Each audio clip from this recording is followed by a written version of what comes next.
బిడ్డకు congenital heart disease ఉంది అన్నంత మాత్రాన ఎప్పుడు తల్లినే బ్లేమ్ చేయాల్సిన అవసరం లేదు. ఎందుకు అంటే తండ్రి పాత్ర కూడా అంతే ఉంది. సో ఒకవేళ తండ్రి వయస్సు తక్కువ ఉన్న, అంటే 20 ఏళ్ళ లోపల వయసు తండ్రికి ఉన్న, 60 ఏళ్ళ వయసు దాటి ఉన్న బిడ్డకు కంజెనిటల్ హార్ట్ డిసీజ్ ఉండే అవకాశం ఉంటుంది.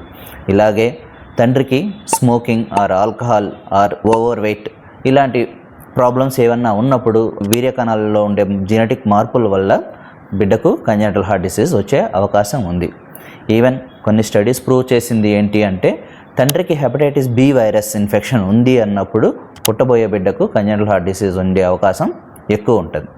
ఇవే కాకుండా ఓవర్ వెయిట్, డయాబెటీస్ ఇవి తండ్రిలో ఉన్న ఆర్ ఫ్యాక్టరీ వర్కర్స్ ఎవరైతే ఫ్యాక్టరీ పొల్యూషన్కు ఇట్లాంటి వాటికి ఎక్స్పోజ్ అయిన వాళ్ళు ఉంటారో వాళ్ళకు పుట్టబోయే బిడ్డలకు చాలా వరకు ఈ కంజెనిటల్ హార్ట్ డిసీజ్ ఉండే అవకాశం ఉంటుంది. ఇదే కాకుండా హెరిడిటరీగా అంటే తండ్రి తరపు బంధువులకు ఎవరికన్నా కంజెనిటల్ హార్ట్ డిసీజెస్ ఉన్నప్పుడు ఒక 3% ఆఫ్ ద పీపుల్లో, అంటే వాళ్ళకు పుట్టబోయే సంతానంలో ఈ కంజెనిటల్ హార్ట్ డిసీజ్ ఉండే అవకాశం ఉంది.